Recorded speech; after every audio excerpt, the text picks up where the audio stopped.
Like sands through the hourglass, so are the days of our lives?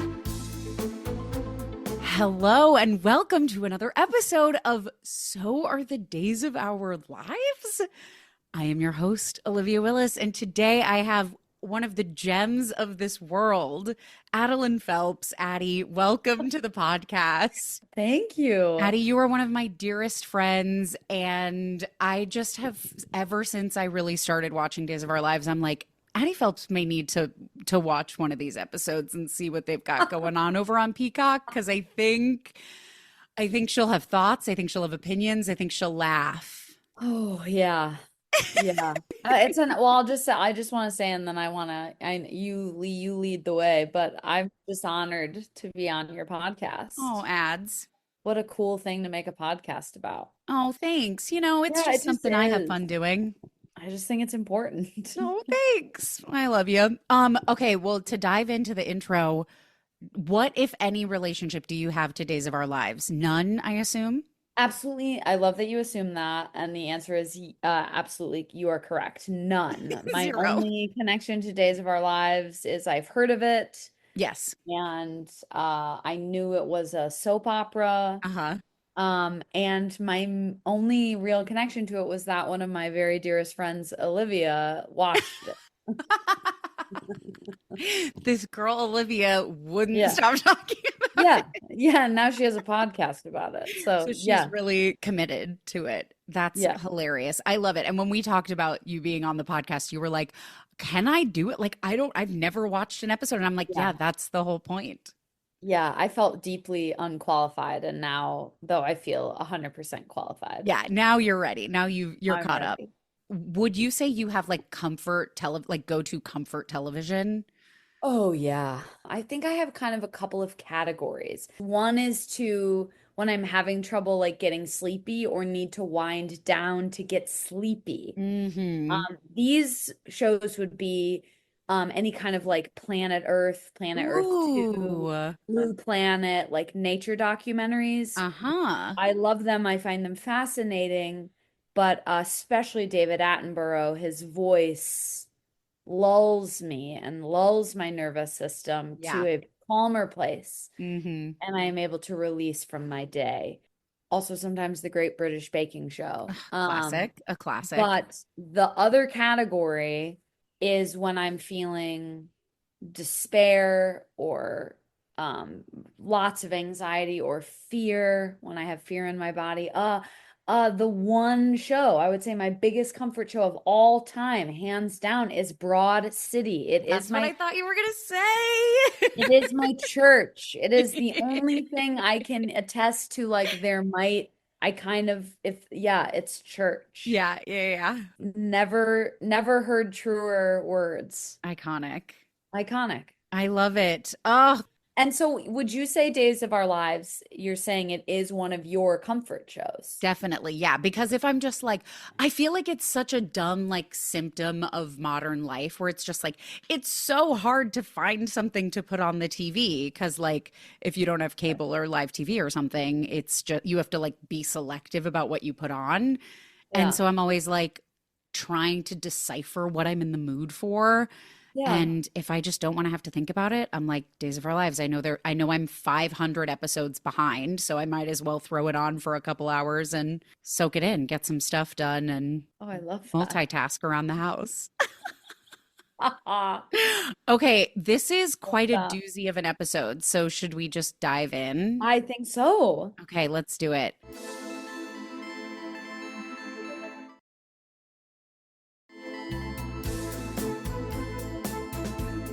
This is Days of Our Lives, season 60, episode 20. Outrageous that season 60 exists, I know. Yeah, I was like, that can't be real. It's real, and they've just gone straight through. This episode aired on Friday, September 20th, 2024, which was my 30th birthday. Absolutely. May have been why I chose this episode, not to brag. Our episode begins with an exterior stock photo of the hospital, which they've started implementing these stock photos, and I'm obsessed with them because they also play It's like a stock photo of a hospital and then the loudest bird song I've ever heard I gotta be honest, it's one of the craziest fucking things I've ever seen. to start off. Like, Yeah, you're yeah, just like, oh, this is going to be insane. it's gonna be insane. So we're at the hospital. Dr. Kayla Johnson is having an iconic one-sided phone call with her husband, Steve. She's like, Steve, I've been so worried about you going to visit that Supermax prison. Oh, you did talk to Clyde? Like, I wrote down in quotations, "Oh, you did talk to Clyde." As a yeah. there's a bit in Oh Hello with John Mulaney and Nick Kroll where they're talking about the one-sided phone call. And John Mulaney goes, hello, the police? Oh, you're the police. Like that's always what I think about with one-sided phone calls. So it was giving that today. So yeah, she's like, did you tell Clyde our concerns about our niece not being our niece? And I'm like, okay, I'm going to need to break this down because this is now officially confusing. Yeah. So there's this woman, Abigail DeMera, who died a long time ago. She was murdered by this man, Clyde Weston, who's now in said Supermax prison. Okay, and when you say a long time ago, I what do you mean, 5 years probably a ago? year or two within the last 5 years. Great. Yes. So she died, and Chad, her husband, her widower, Baby blue eyes. big blue eyes, looks like he could be in Greece.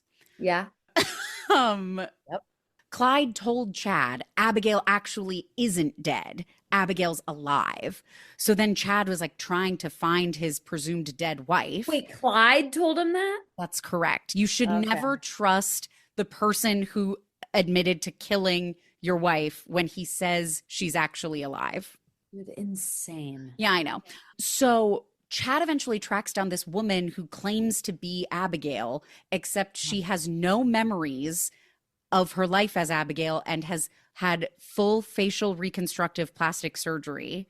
So she looks nothing like Abigail, AKA it's just a different actress, AKA it's fully not Abigail. Like we know this totally woman's a different fraud. lady. Yes, it's a totally different lady pretending to be Abigail. So people are starting to get suspicious about this woman. I wonder why. I wonder why it's not going great. But yeah, so this is why Steve is like visiting Clyde in Supermax and Kayla's on the one-sided phone call because they are starting to get suspicious that this woman who I, throughout my entire recap, just called not Abigail because I know she's not Abigail, but I don't know what her name is. Yeah, absolutely. This conflict is at the crux of this episode. Great. Abigail, fraud. Not Abigail, fraud.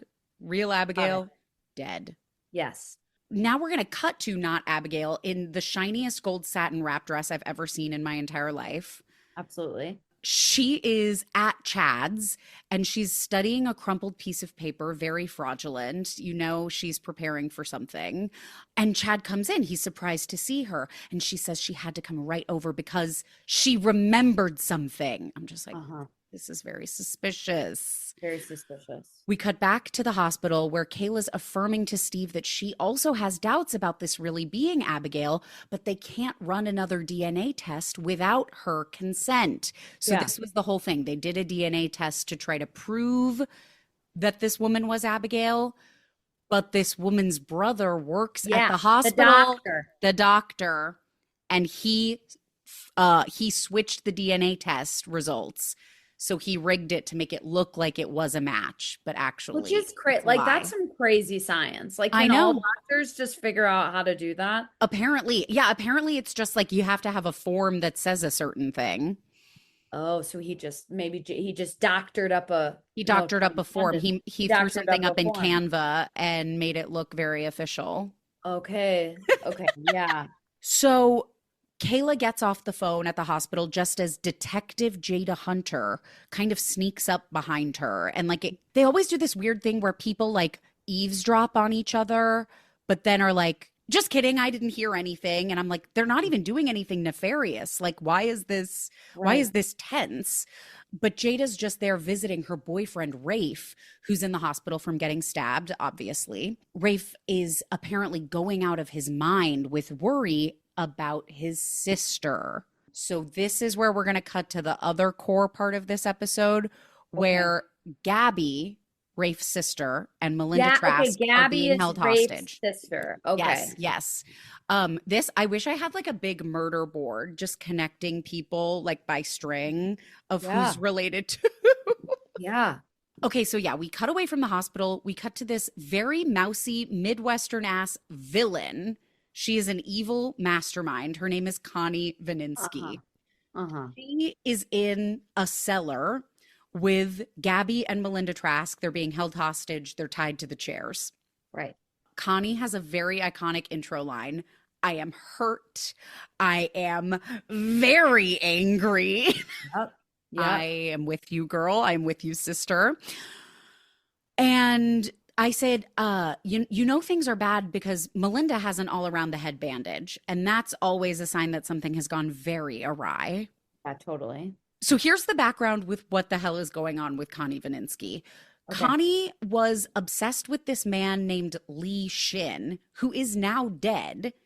And Connie is exacting revenge on all the women she feels wronged Lee throughout his life.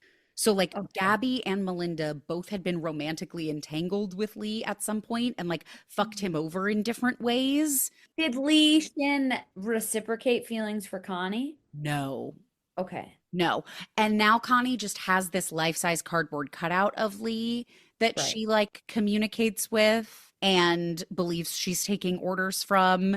And so she held Melinda hostage for like weeks and now has decided to like get Gabby and like Ah. literally blow things up and have this be her right off And a into the homemade sunset and a moment. homemade bomb. And a homemade bomb, which I mean, I know I couldn't make. Does that ever get answered? Like Absolutely not. how she made a bomb? Nope, absolutely not. Okay, because that Presumably, turns out I hear that's hard. yeah.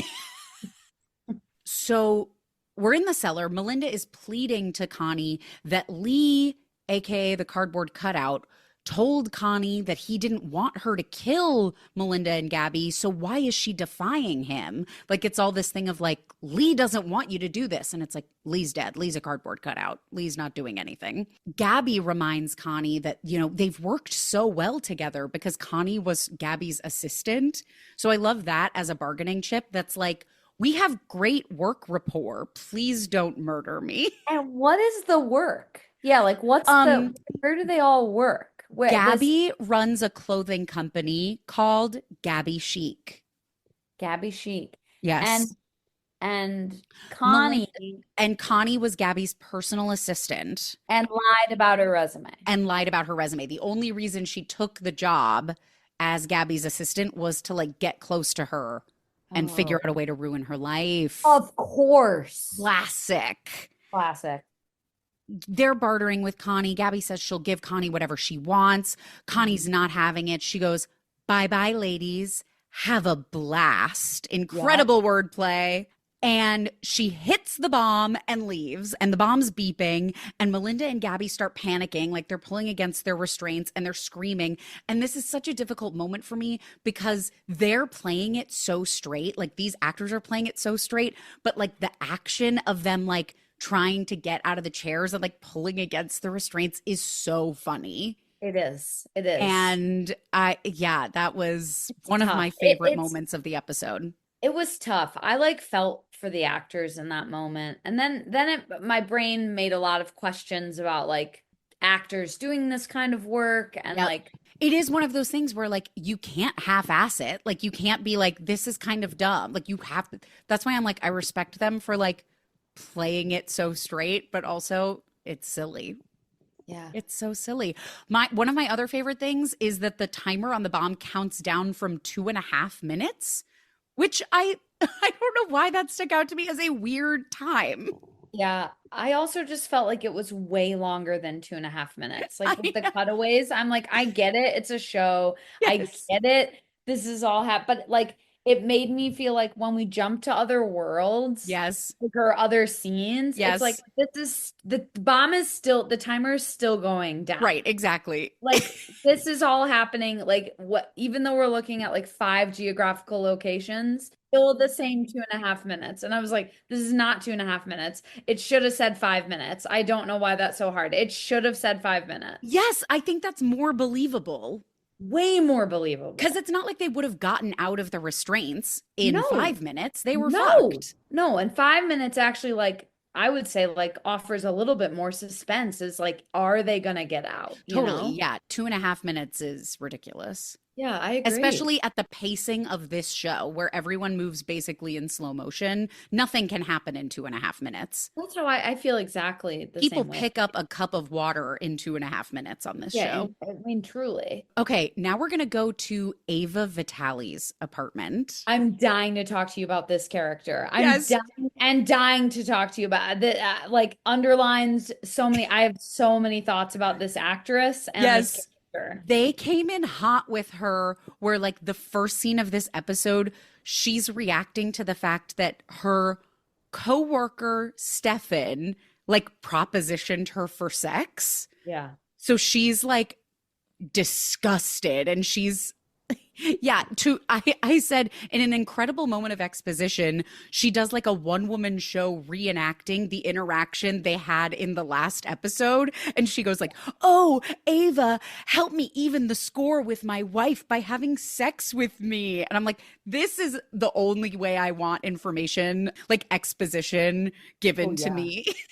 And her face during it, like her face and Yes. her arms, like it really stressed me out. It just like really stressed me out. Like Yes. I was like, whoa, this is a lot. It was a lot. It This is really a lot. was. So yeah, in the previous episode, it's very convoluted too. So Stefan is Gabby's husband Yeah.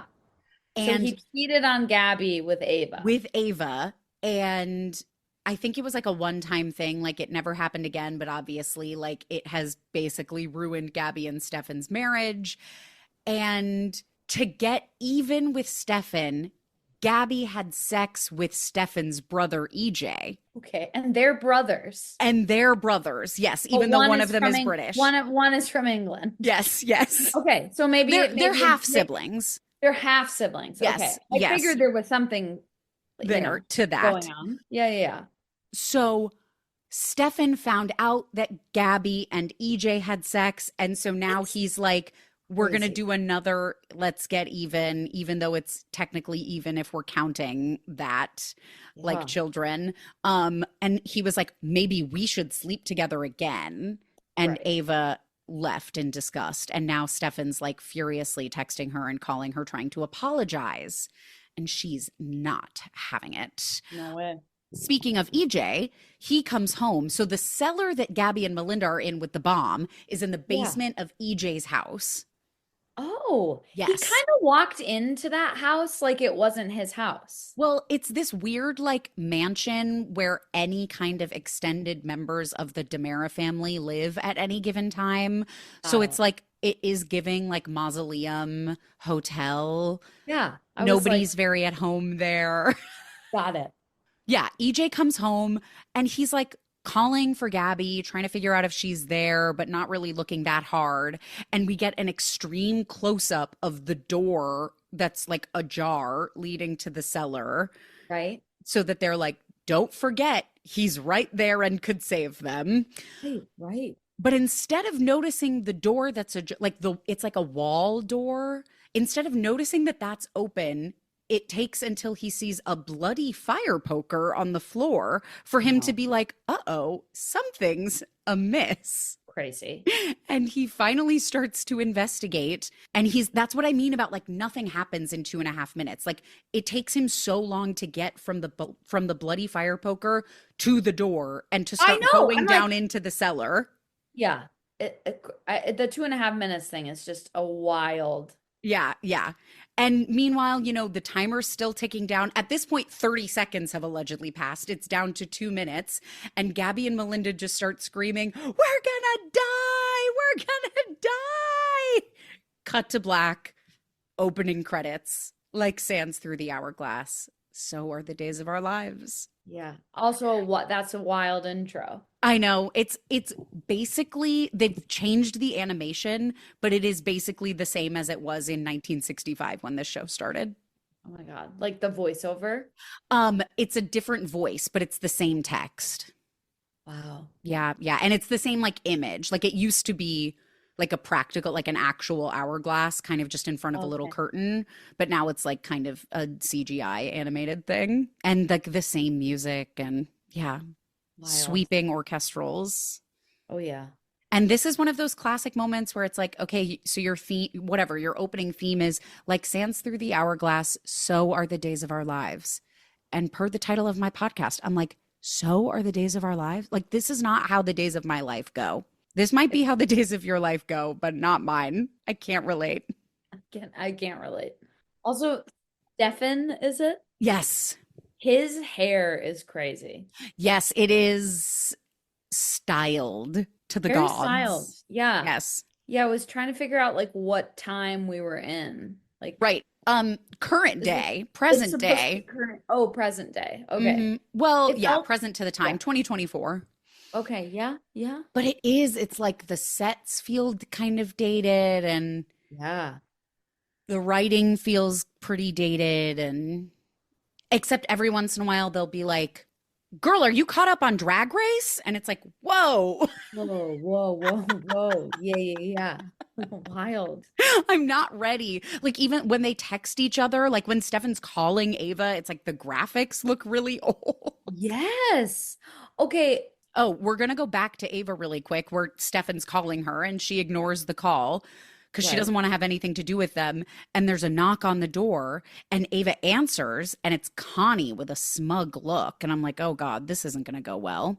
No. And of course, meanwhile, Stefan's leaving a voicemail for Ava explaining how he feels awful for disrespecting her. And he just wants to apologize. And then he stops himself and he goes, but you know what? Voicemail isn't the way to do it.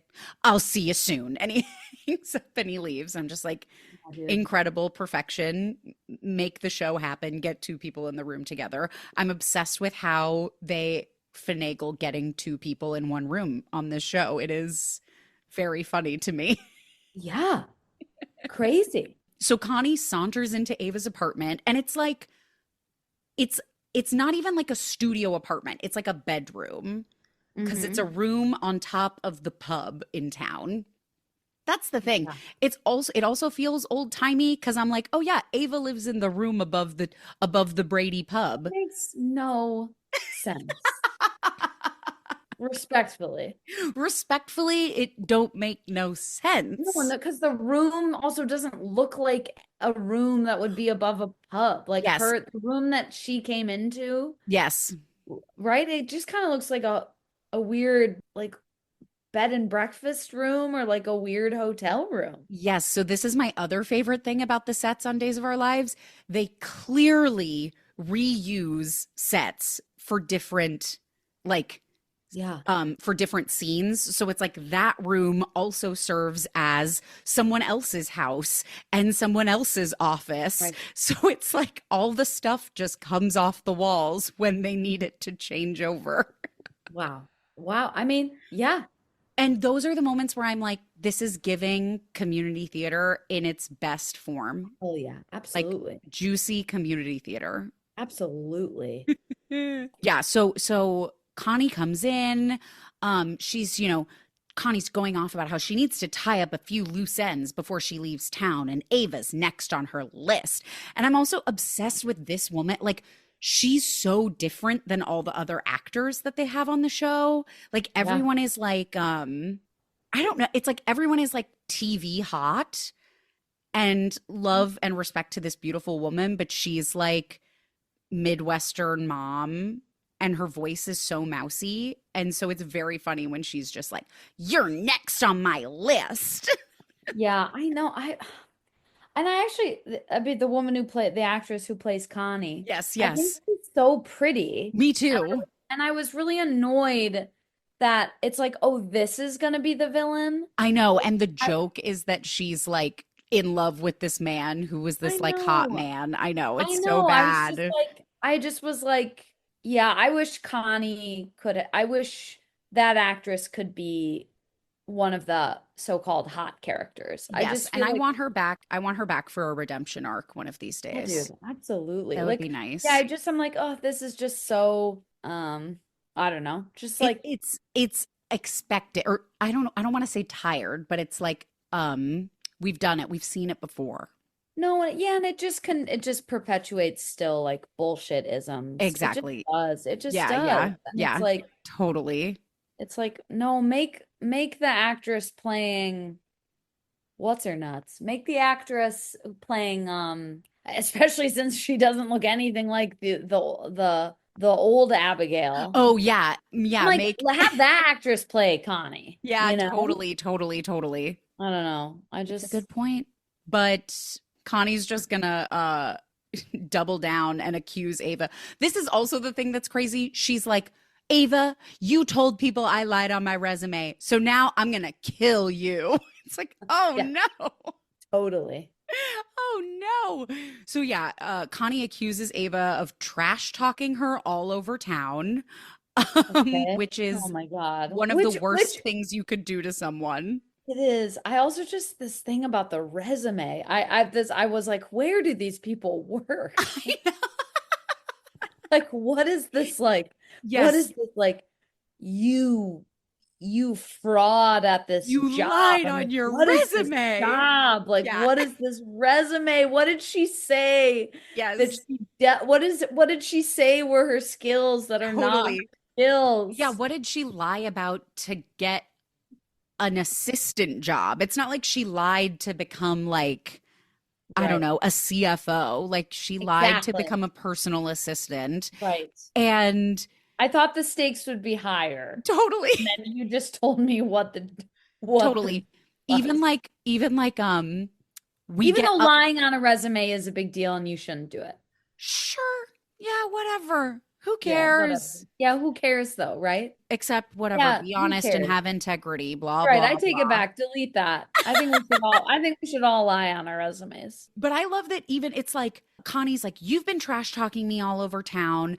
And then we get a flashback. Like it's so important that they confirm that Ava has, in fact, been talking shit about Connie that we have to flash back to it. Like we can't just take their word for it that it did happen. No, there is no, well, I will say watching only one episode, there is no reliable narrator. That's true. Maybe Okay, good point. maybe the blonde at the beginning, the doctor. Dr. Kayla, yeah, Dr. Kayla Yeah, yeah, Johnson. yeah. Oh, you did talk to Clyde, that lady. Yes. And I did appreciate her physical life acting where she was picking up the Oh, yeah, she was like playing with the stuff on the she was like desk. yeah, she was like picking up the cups and doing I was like, okay, she's trying to ground herself in the scene. Like, 100%. And again, she's been on this show for decades, probably. really? Oh, yeah. Most of them, anyone who's like over the age of 45 probably has been on this show forever. Wow. And so are Yeah. they like really, really rich? I don't know. I would hope so. Yeah. I mean, you probably work to the bone. Like, but Yeah. everything you hear is like people who work on soaps are like the hardest working actors in the industry because you just Oh, work crazy hours and it's just like so wow. intense. Wow. And so there's a woman who she wasn't in this episode, but she's been on it since 1966, since the second season of the show. She's like been on and off, but pretty consistently for 55, 60 years. I know, it's crazy. Dreams. Talk about dreams. Wow. Yeah, Would you like to do that? Like be on a show for like 60 years? I would. You would. I would, unless it was like such a horrifically toxic work environment, which unfortunately there have been negative reports about Days of Our Lives, but it seems like there was like a showrunner who was a really bad guy and they got him out last year. So I'm Okay. like, hopefully it's better now. But yeah, if it was like I can put my head down and do my job, oh yeah. Yeah, baby. I'll come in and film 100 pages of dialogue in one day. Insane. Yeah. Insane. Yeah. And just Yeah. like All right. do whatever wacky shit you want me to do. Yeah. Oh, I My love current, this yeah, about you. yeah. I'm desperately trying to get noticed by the people at Days of Our Lives by doing this podcast because I want them to bring me on as a cameo. Incredible. Incredible. We'll see. We'll see. Stranger things have happened. Yeah. Back to the resume. God forbid we leave the resume for one moment. Yeah. Ava denies talking about the resume, but as you said, there's no reliable narrators. So we did get the flashback to confirm that she did, in fact, Right. yak about the resume. And Connie calls her a liar and goes, I've already made sure Melinda won't be able to badmouth me ever again. And now you won't either. And she pulls out a knife, and there's like full blown screeching horror soundtrack music, even though it is a very small, very dull looking knife. Incredibly dull looking knife. It I would looks like a argue butter knife. doesn't even look like a real knife. No, looks like one of those like flimsy Yeah. Halloween knives. Yeah, like a toy knife. Yes, yeah. And I understand they shoot quickly, but I'm like, we couldn't have looked for one more knife, like spent 10 more minutes looking for one more knife. Yeah, Because I think it would have paid off in the end. I agree. Okay, we're finally going to go back to the DeMera mansion. EJ has taken his sweet time going down to the cellar to Also, investigate. when he pours whatever that is in that mug, I've never seen someone pour so little Oh, into yeah. a mug. I was like, forgot about what are that. you doing? This tea? Is this coffee? Whatever it is, you're fucking lying. I forgot Because about that. no one pours. Yeah, it's like he pours a one sip? You're having sip a of sip? coffee. I'm sorry. I need a third of a cup of something at least. Absolutely. I'm like, He's- you are an act. This is a very much like caught you. You're an actor coming in. You're supposed to do business. Yes. Caught you in the reality of doing. You lost it. Like pour whatever that is as a real cup. This is out. I couldn't stop thinking about it. And again, it's not like you're rushing. Like, take your time, pour the full mug. Especially if it's your house. Yeah, truly. Yeah, I totally forgot about that when he comes Oh my God. But yeah, okay, so he slow motion walks down to the cellar to investigate what the fuck is probably going on down there. He's calling down to ask if anyone's there, and then he just kind of stands by the door and finally goes down the stairs. The timer's under 30 seconds. Melinda's still fighting and struggling. So the timer should have been set for 20 minutes. The timer should have been, yeah, absolutely. We're just now 2 minutes in. Gabby has gone eerily calm and starts praying in Spanish, and it's giving incantation. Like, just her energy she goes into is just like, Our Father who art in heaven, hallowed be thy name. Like, it's a little spooky. It's spooky. And then Melinda's like, translation please. What are you saying? And I'm like, Melinda, now is not the time for your weird, like, xenophobia, we speak English in America moment. It was so funny. And then, like, I also just wanted to be like, she's clearly praying. She's not talking shit about you. Right. Yeah. And it's not like you're not having a conversation anymore. She doesn't have to let you in. I know. On her prayer. And then she what do you think she's praying about, Melinda? I want to be like, I speak zero Spanish. I can tell she's like doing the Lord's Prayer or something. Yeah, 1000%. And praying because she's about to die. Because you're 30 seconds away, you're slow-mo 30 seconds away from being blown to smithereens. Yeah. And then Gabby caves and switches to English. Like, she starts her prayer over in English. And I'm like, don't bend to her. Bend to that? It was an outrageous request for you to translate it. I just thought it was in such a high stakes moment. Translation, please. Yeah, it stuck out to me like a sore thumb, that's for sure. Very good. So finally, the timer ticks down to 0 right as EJ puts his hand on the doorknob, and the blast goes off and EJ gets thrown back against the wall. And there's obviously going to be a cliffhanger. We won't go back to them for 45 minutes. Yeah, truly. I thought he died. Yeah, well, it would make sense since a bomb went off approximately 3 feet away from him. Right. So yeah, obviously that's going to be a cliffhanger. We're going to go back to Not-Abigail now.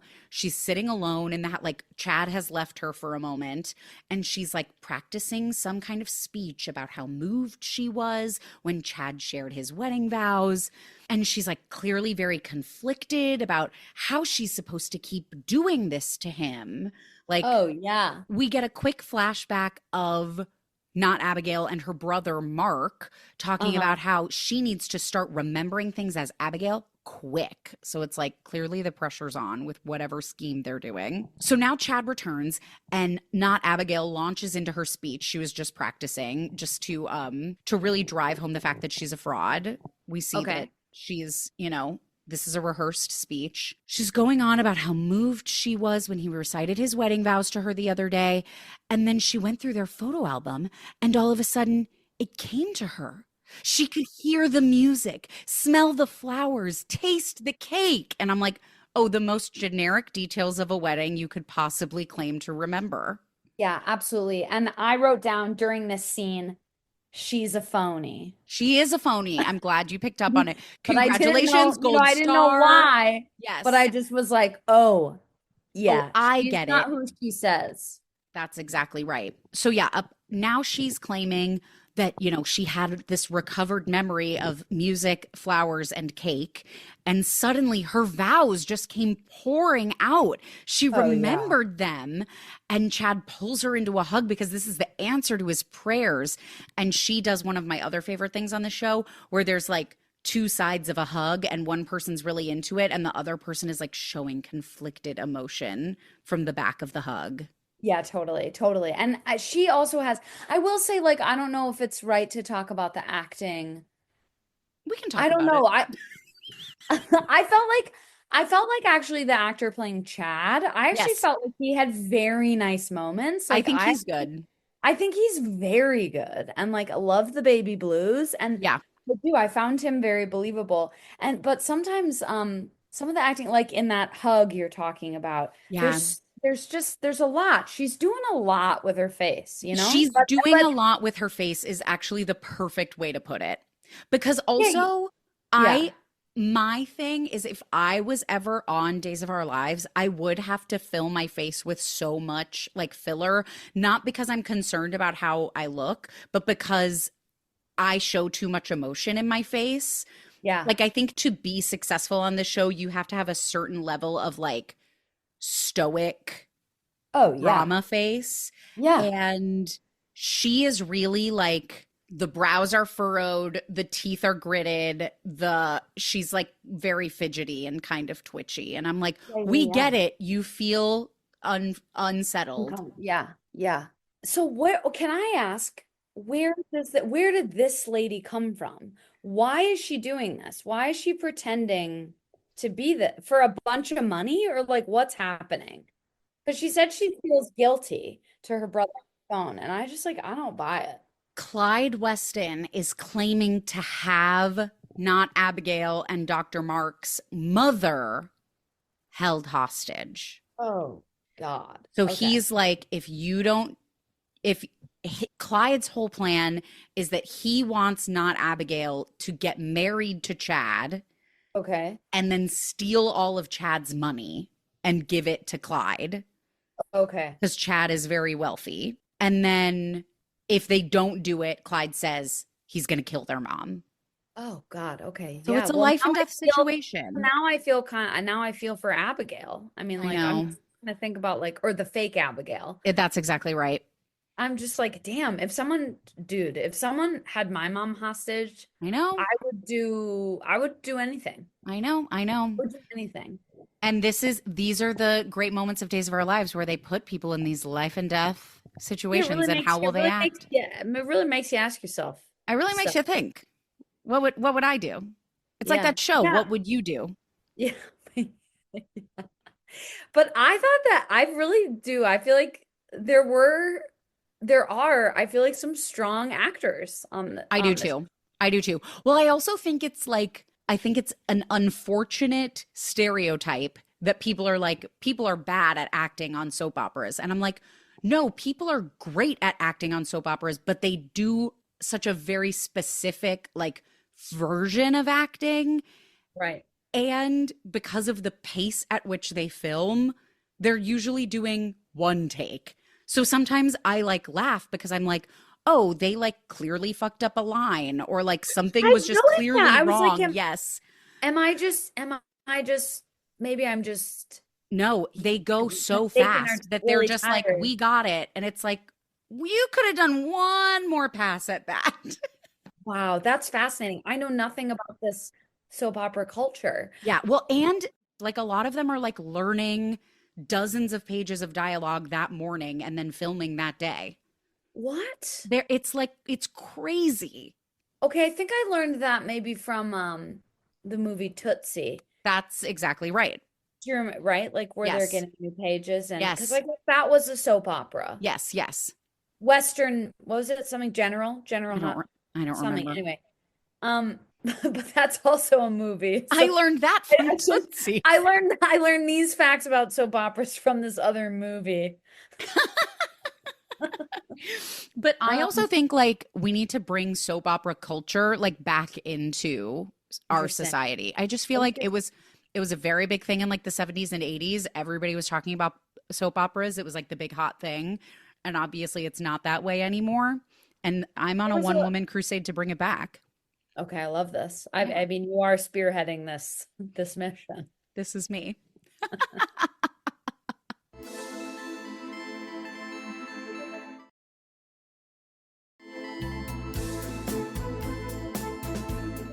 Okay, we're going to go back to Connie holding Ava at knife point, kind of. She's just like sort of pointing this dull knife at Ava.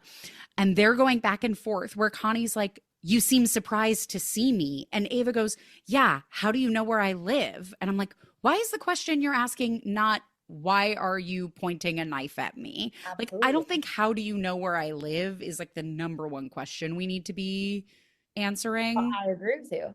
in this moment. So yeah, Ava starts like calmly bartering with Connie, assuring her that she's not going to tell anyone about the resume. God forbid anyone else find out about the resume. But Connie knows Ava blabbed and she can't let people think she's a fraud. Yeah, even So though she really is, right? even though Because she really it's not is, like you're telling this lie about me. that's It's exactly like right, that she's mad that Ava is telling the truth. is telling the truth. Mm, Oh, that mm, was mm, well mm. said, Olivia. Yeah, Oh, that was thanks. wise. Thank you. So before Connie leaves town, she needs to know who Ava told. She assumes Ava told Stefan, and so he's going to be her next stop. And then there's a knock at the door, and a voice goes, "Ava, it's me, Stefan." And this is my number one life lesson. Never announce yourself at a door in case there's a homicidal maniac inside. I mean, truly. Days of Our Lives lessons. Number one, keep that information to yourself. You never know who's inside. Absolutely. Back at the hospital, Kayla is still talking with Detective Jada, Yeah. and Kayla is stunned to hear that the police's working theory is that Connie Vininsky is the one who stabbed Jada's boyfriend, Rafe, and killed Lee Shin. So Yeah. now the police think Connie killed Lee, which is crazy. And I don't actually know if that's true. Yeah, because we don't know who killed Lee, right? I think so. I certainly, here's the thing, I certainly don't remember. So it's Okay. Well, possible, then it's not, then it's probably not. then it's No. probably not true. Yeah. Who knows? Jada confirms to Kayla that they've now connected Connie to Melinda's disappearance. Cause like I said, Melinda's been missing for like weeks. Yeah. And Rafe is now very worried because no one can get in touch with Gabby. And so they're like, Connie's clearly after Gabby. Kayla very casually offers to give Rafe a sedative to calm him down. And I'm like, I don't know if that's the solution to the problem. I think probably finding his sister is the I think solution to so the too. problem. Does that So ever come up again later? The giving the sedative? Like, absolutely not. That's why I yeah, think see, it's so funny. that's wild. She's like, "I'll give him a sedative." Never hear from him I again. think that's a good idea. And then we just never see it or talk about it again. Right. Yeah. Jada's like, "I think that would be good. I'm going to go to work." Killer boots. Jada's got killer boots for being on the job. Literally, I had a note later. She looks fantastic in this Insane. episode. It's like Incredible. white bodysuit, black blazer, black skinny jeans, black like stiletto boots. Ass kicking boots. Just Truly. kicking boots. And I'm Yeah. like, damn, on the job? She's got her badge. It's very, yeah, it's a good look. Oh yeah, mama like. So finally, we're going to go back to the DeMera mansion. There's smoke. EJ's unconscious against the wall in what I call the hilarious Raggedy Andy position. Like he's very, yeah. There's a crazy shot with real fire as he's waking up. This is a Absolutely. production value I've never seen on this show. Crazy. And he goes towards it. I know, because he's a goddamn hero. No, Yeah. he's actually a pretty bad dude, but he does one good thing in this episode. Yeah. So he's getting his bearings. He stands up. I like that the door is blown clean off its hinges, but is just propped up against the wall. That's my favorite detail about this scene. So he's like looking into the room. All he can see is the debris. He starts coughing from the smoke. And then we see Gabby unconscious under like a concrete slab, but we don't see Melinda. And I'm very scared for Melinda. So that's all we get for now. We see that at least 2 people are accounted for. Right. Back with Chad and Not-Abigail. Chad wants to hear the wedding vows, obviously. And Not-Abigail is like, well, I might get a word or 2 wrong, but here goes. And I'm like, this is a completely unrealistic memory test. If I had a gun to my head right now, I I could maybe give you the gist of my wedding vows. Addie, would you agree? Yeah. Oh my goodness. I mean, like, oh my goodness. I couldn't even maybe form one of the sentences. Yes, if this was the test to prove that I'm actually myself, I have failed. You are. I have failed. Yeah. Yeah, it's wild. It's an unrealistic expectation. So is my understanding too that like she has the same body and hands? Like she's had complete facial reconstruction, but it's like, yeah, dude, look at her hands. I know. Her hands? Are her hands Abigail's hands? Like that is tits, such a good point. Check her tits, dog. What are we really talking about? Hey, that's so true. Check her fucking, you know what I'm saying? Yeah, and see, does the carpet match the drapes, proverbially? I mean, like, what are we talking about? This is how we identify our long lost, maybe murdered back from the dead, reconstructed amnesiac spouses. No, it's not that hard. He like takes her hand for a minute, and I wanted to be like, check her hands, check her weird little hairs, check her hands, man. That's an excellent point. You have punctured a gigantic hole in all of this conflict. Just like, what? There are like it makes me think of like literally to like Cinderella. Yes, and, like, yes. She's wearing a dress. Yes. And like the prince can't recognize her. And I'm like, this is what's wrong with everything. Yes, this totally. Is what's wrong with so much. Yes. I'm like, this in reverse. Like, so wait, she has a new face, but everything else is allegedly the same. What? Yeah. This is a good point. Oh, this is a good point. Yeah, because unless she came in and said, I had full body reconstructive plastic surgery where they swapped out all my bones and all my skin. Like, does she have the same shoe size? Like, I never thought about this. Olivia, check her feet, man. Okay. Check her feet. This Days of Our Life lesson number 2. Check her feet.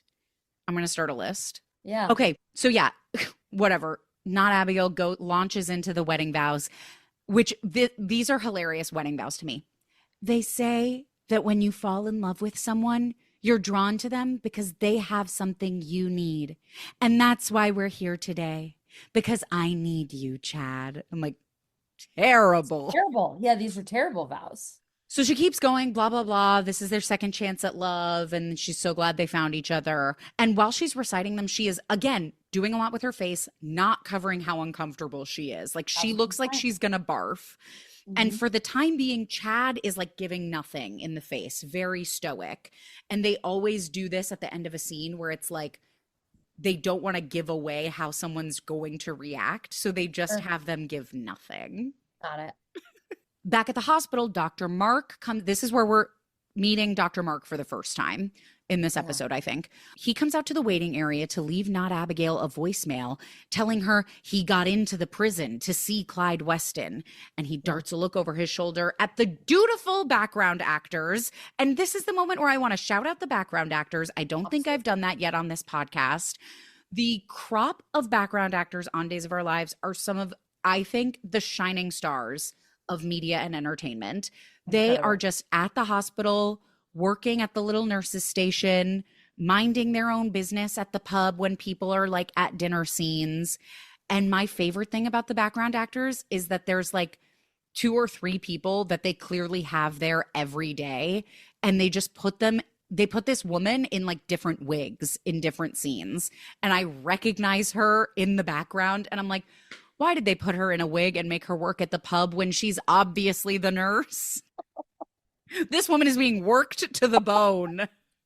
Oh my gosh. Incredible. So yeah, there's a crop of background actors. So he's like trying to keep his voice down as he talks into the voicemail. Mark says he tried to get Clyde to like let up, but he insisted that she needs to marry Chad ASAP. And then Kayla walks over, and this is another one of those like, have I been caught in the act moments? Yeah. And Kayla just like stares at him for what I would venture is a good 9 seconds of silence. And It I is would say so his long. face gives him away. That's my thing. Okay, I'm gonna get to this later, but Like, you guys talking have to on be the better phone, at covering. talking on the phone is not suspicious. Like you're making it worse. Oh, I mean, absolutely making it worse. Yeah. And Why it's not like why are you looking at her like that? I know. Yeah. You're Quit gonna give it. it away, man. Quit it. If you're on if like she, sees you on the phone and you go, she's here and I'll tell her right away. What are we doing?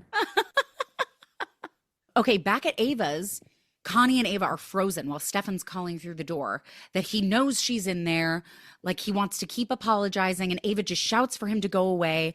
And Connie, very slowly moves behind Ava and holds the knife to her throat and tells Ava she does want to talk to Stefan, or her next words will be her last. Again, incredible writing. So finally, Ava tells Stefan the door is open so he can come in, and he does, and his face falls, and he gives my favorite a weirdly dry, oh God, when he sees Connie holding the knife. Yeah. Oh my God. Yeah. So now Detective Jada, in her ass-kicking boots, has arrived at the DeMera mansion after the bomb has gone off. She's on the phone with dispatch. There's a heavy smell of smoke in the house and no visible fire or occupants, but she's going to do a thorough search, thank God. And she looks around and she spots the bloody fire poker. Thank God for this bloody fire poker. She finally, and again, so much shit happens in this cellar that's under this house. Like, this is not the first nefarious act or like person being held hostage in this room. So I'm just like, number one, this needs to be our number one, the first place we check when someone's missing, when something suspicious is going on. Just someone do a dry run down in the DeMera cellar and see what's going on there. Yeah. So finally, she decides to go down there. EJ's putting out EJ's setting down a fire extinguisher, and I love that we don't see him use it because that would be too expensive. Yeah, dude, definitely not. He has extinguished the fire. EJ spots Melinda. We finally have Melinda. She's lying in the rubble. I think her teal pantsuit really helped distinguish her from the concrete rubble. Totally. Melinda's able to cough out that it was Connie Vininsky, and EJ goes to try to untie Melinda, but she insists he go check on Gabby, who's still under this massive concrete slab. And he just starts like jostling her, being like, I was so upset. I was like, do not touch her. What the fuck is wrong with you? I know. And then also for someone being unconscious, she's really grabbing his waist. Like when he's carrying her out. She's like hanging on for dear ass life. Yes. She's not playing unconscious super I'm well. just like, dangle that arm. Please dangle that arm. And also like, I'm so sorry that this dude is moving you while you have internal bleeding. That's exactly what I said. That is exactly what I said. Like, she definitely has internal injuries. Please be gentle. She's under a concrete slab. I know. Okay? Move the concrete slab. Don't move her. Yeah. Don't move her. What are you, nuts? I know. He is nuts. And so then Melinda calls out, EJ, is she? And then the music is going crazy. And then it cuts to commercial. Back at the hospital, Mark is acting more suspicious than his behavior. Yeah, I gotta be honest. Mark's an idiot. This is true. But so he's like, oh, Kayla, I was just on the phone with a patient telling them to follow up with you. And I'm like, terrible lie, because now Kayla's expecting a call from a fictional patient. Agreed. You could have been talking to anyone. What are you Yeah. doing? And he's like fidgeting with his stethoscope in a very I'm not a doctor way. Also, it'd be so much more fun, I think. Like, I don't know. And listen, this is the only episode of the show I've ever seen. And so I feel bad if I'm being too harsh, but I'm just like, it would be so cool if any of you were like good at lying Yes, and totally. like good at A like hundred Connie. Like percent. 100%. she's supposed to be this like mastermind manipulator. And I'm like, Yeah. I don't know. Her cards are out on the table from what I can see. 100%. She's out of her depth. I wrote, Kayla obviously doesn't care that he was on the phone, seeing as that is not suspicious behavior. But she does want to follow up on the DNA test that she had him run for Abigail Demera. And she wants to make sure that there was never a minute when the sample was out of his sight. She just wants to make sure it wasn't tampered with. And Yeah, he Kayla's assures smart. her. I know. Also, this isn't the first DNA test swap that's happened in the history of Salem, if you can imagine. Yeah. I mean, it's been 60 seasons. This is not their first rodeo. I don't know. So he assures her that he had watch of it the whole time. They can all rest assured that that woman is definitely Abigail Demera. Liar. Total liar. So we were left on that cliffhanger of Chad's reaction to Not-Abigail's vows. But of course he's like, oh my God, wow, there's no way you could have possibly known those words unless you were there with me. Sucker. He just wants to believe whatever he wants. Totally. So he takes her hand, her fake hand, her new hand, and tells her that he knows they won't just go right back to how things used to be, but this is the most hope he's felt since he found out that she was alive.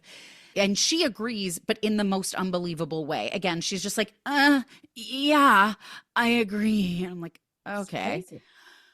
Okay, back in the cellar. EJ's still just screaming at Gabby at this point, like that's going to save her. Jada runs down, discovers the disaster. Gabby has made it like they've somehow gotten her out from under the concrete slab, and now Melinda's chair is somehow upright. Like, I'm like, okay, we did a lot of reorganizing in the time since EJ got down here. Melinda explains to Jada that Connie Vininsky set off a homemade bomb trying to kill them, and EJ can't wait for the first responders, so he goes into hero mode and hoists Gabby up to carry her off to the hospital himself. And here's where I do empathize with the fact that she is wearing an entirely silk outfit. Like they couldn't have helped him a little bit with the costuming. So that's why I think she had to hold on. She's slipping from his fingers. She is slipping through his fingers, ABBA style. And I like to imagine that in his mind, he's like, I'm going to carry Gabby on foot to the hospital. Like I'm fireman carrying her all the way to the hospital. We can't wait for the ambulance. Yeah. Back at Ava's, again, we're moving painfully slowly at a snail's pace. Stefan's following Connie's orders to shut the door so she can, I don't know, slaughter them, whatever she's going to do to them. He's trying to reason with Connie, saying that he understands that she's upset that he and Ava slept together because Connie's so loyal to Gabby. And Connie's like, Gabby, I hate that little slut. I'm like, Jesus. Yeah, dude. Yeah. Everyone's confused about why you're mad. Yeah, and calling him a slut. That was a surprise. That was a twist. That was a surprise. Connie tells Stefan that she doesn't just hate Gabby, she hates him too because of what he did to her boyfriend. And he's like, who are you talking about? Yeah. And she's like, Lee Shin, duh. And his deadpanness just continues to be very funny to me in this scene. He's like, okay, Lee's dead. Now I'm really confused. Yeah. I actually enjoyed his performance in that scene as well. Yeah. It's like, it's one of those moments where the person in the scene is like mirroring the experience of the audience member, where he's just like, exactly. Wait, what? Squeeze me? Yeah. Connie's argument is that Gabby broke Lee's heart and Stefan helped her. So then Connie has to be like, oh yeah, and Ava tattled that I lied on my resume, so now I have to silence her for good. And I'm just like, oh my God, the resume. The resume. The It's yes. resume heard round the world. And so yeah, Stefan once again just gives nothing at the tail of the scene, and we are supposed to be confused about how this is going to go. So back with Not-Abigail, she gets the voicemail from Mark, and she calls him back to inform him that she remembered. Which is like to call in the house. I know, she's Where an you're idiot. pulling off this, like, I'm just like, what? Yeah, this takes Where is balls. he? Is he in the kitchen? Is he upstairs? He Is just like, got a phone call. like he's around, sis? Yeah, yeah, He's yeah. around. Send a text. I couldn't agree more. So whatever, she explains, she calls Mark back. She explains to him that Chad had mentioned that there was a box of wedding mementos in his attic. So Not-Abigail snuck into his attic, found the box, found the vows written down On a ridiculous piece of paper. on like an old-timey piece of parchment paper. So yeah, now Abigail is like racked with guilt that they're deceiving this poor heartbroken widower, but Mark reminds her there's no other choice. Mom's life is on the line. And again, Not-Abigail is being very reckless having this conversation in Chad's house because, of course, Chad walks right back in, but luckily he's distracted because he just got news of the explosion at the DeMera mansion. So EJ is his Brother. EJ, Chad, and Stefan are all half brothers. Whoa. Yes. So they're all DeMeras. Got it. So he now has to go deal with that. Now we're in Gabby's hospital room. EJ has carried her all the way to the hospital, and he's sitting at her bedside when Kayla comes in, and EJ's like, oh, Dr. Johnson, Gabby still hasn't regained consciousness. And I really wanted her to be like, yep, I can see that. Like, I didn't need the status report, but thank you. I'm the doctor. But Kayla explains they're testing for more serious brain damage. But then poof, Gabby wakes up, cancel the CT scan. She's fine. Right away. Back at the DeMera mansion, Melinda is fighting for her life. She is coughing and hacking, and they sit her down at the like weird fancy chess table that they have up in the living room. And I'm like, she couldn't have gotten the sofa. Like, I get that she's probably like covered in dust, but like give her a soft cushion.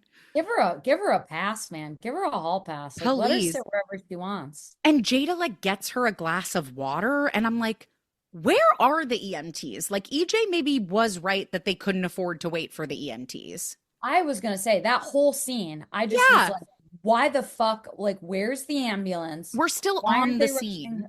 Like the whole scene, I was distracted of like, this woman needs medical attention immediately. Why are you sitting at a chess table having this conversation? She already had an all the way around the head bandage to contend with. So yeah, Jada sits down with her and she wants more details. But Jada explains to Melinda that they knew Connie had Melinda hostage, and she apologizes that they didn't find her sooner. And Melinda's just grateful Connie's no Oppenheimer. And I'm going to give them a little pass because at the time they would have been filming this, that would have been a very relevant cultural reference. Yeah, totally. Jada asks if Melinda can remember exactly what Connie said before she left. And Melinda just knows that Connie was going to tie up some loose ends before leaving town. And they can't track Connie's phone because she threw it away. But Melinda remembers that Connie took Gabby's phone. Brilliant. So now they're going to track Gabby's phone and find Connie. Thank God. We're in the home stretch. Stefan now goes into hero mode to try to save Ava from Connie. We have a lot of DeMera heroes in this episode. He's like, who cares that Ava knows you embellished on your resume? Excellent point. And then he's like, I ruined your life. Gabby stole Lee's shares of the company, and it was my idea. And that idiot would have fallen for anything. What a pathetic loser Lee was, pining after Gabby. And Connie's like freaking out. Stefan's laying it on really thick that Lee was a pompous jerk and the world is a better place without him. So of course Connie snaps and runs at Stefan with the knife, and we cut away. Such a good part. Did laugh though. Did laugh at the running out. Did laugh at the staging of the running. Because she's just like, ah! And runs. Laugh and just runs right out the set door. Yeah. Totally. Did laugh. Totally. Back at the hospital, Gabby's trying to comprehend how Connie could be so unhinged when Gabby trusted her so much. And EJ encourages her not to blame herself because Connie was clearly an expert con. And I'm like, I don't think so. No, no. Throughout this entire scene, I love how loud the heart monitor beeping is. Like it's so much louder than their voices. I'm gonna pee my pants. Oh, I love it. I can't get enough. Then the music gets very serious and dramatic. And Gabby tells EJ that when the rubble came down on her and she was surrounded by those flames, and then she starts tearing up. She goes, yeah. She said she was sure she was going to die. But there EJ was just in time. And she goes, you saved my life. And they take hands and he like nods uncomfortably. And I'm just like, these fucking two. Yeah. And they're nonsense. Back at Ava's, a lot has happened during the commercial break. Connie has stabbed Stefan, and Ava has somehow retrieved a huge chef's knife in this bedroom that doesn't have a kitchen. Where was the knife? Absolutely. That's my number one question. In the pub room. Yeah, I'm like, where's that? Did you get that from the pub? Yeah, she ran down the stairs to the pub. Run down and grab that from the pub? Yes. So then Connie's like throwing a temper tantrum about how Ava ruins everything. And then she just runs out, like petulant teenager, like runs out of the room. And Ava says Stefan's arm is bleeding like crazy, which I just think is a really funny way to describe a knife wound. But he assures her that he's fine, but she insists that she's going to get him to the hospital. And then, of course, she's like, Stefan, you saved my life. I'm like, we get it. The Demera men are heroes. Yeah, and you guys are gonna bone. You guys are gonna bone. They're gonna bone. We get it. Finally, Melinda arrives at the hospital in a gigantic wheelchair with an oxygen mask. Kayla, this is an incredible moment where like Kayla's clearly like has a frog in her throat or something. Like her voice is really raspy and she's like asking Mark. She asks Mark to give Melinda a full workup because she's suffering from smoke inhalation and the effects of being held hostage. Yeah. It's a good line. And Mark goes, hostage? And Melinda goes, yeah, by a homicidal maniac who's in love with a cardboard cutout. And I'm like, love that we can still hold space for humor in this moment. Absolutely. Melinda has not lost her sense of humor. No, she's sassy. And then Melinda goes, she just hopes they find Connie and lock her up for eternity and beyond. Too close to Toy Story. You cannot do beyond. I agree. And then finally, we get the anticipatory synth, like what's going to happen in the last scene. Connie sneaks out of the pub that is under Ava's apartment, but Jada appears right behind her and pulls out her gun and yells, freeze, Connie, drop the knife or I'll shoot. Connie gets startled in a very cartoony way and starts pouting. Her face is crazy in that moment. Her face is nutter butter in that moment. And off her nutter butter expression, that is the end of the episode. Yeah, and the underneath the pub or like where Jada like finds her or like yes, like I'm like they look like they're on a weird garden porch. Yes, like, it's not a street, like it's not a roadside. It's like it reminds me of like a set for The Music Man. It's like 1000%, Olivia. It's like a cobblestone street alley. Yes. It's outrageous. And that's just what Salem looks like, I guess. Yeah. And that's the end of the episode. Addie, oh my God, what did you think? How did it go for you? Oh my God. Your first days of our lives experience. I really loved watching it with such like purpose. I think if I didn't have a purpose, I would have turned it off, maybe. Yeah, that makes sense. But I don't know. I was like, the amount of storylines going on at once is so intense, but I'm understanding now like how they all connect more. Yeah, that's the thing. It is intense, and I have realized over the years, I think that it like does something to my brain. The fact that it's weirdly kind of like a puzzle. It's like I'm watching Sudoku, but it's people and dramatic situations. Yes. Like I'm like, who's that person again? And what are they talking about? Yes. It works for me. Yeah.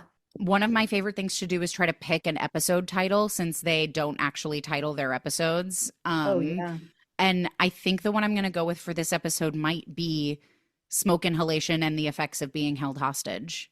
I really like that. I just think it's Yeah, worth or unpacking a little bit. alternative, like alternate title, or just like just think about it. Maybe Uh-huh. like Yeah, yeah, yeah. Please. maybe just the resume. The resume. That is true. And I hadn't thought about that, like how ridiculous it is that they just keep talking about this goddamn I resume. I was like, what is this job? Yeah, yeah. It is for president of Who Salem. are these? Who are these coworkers?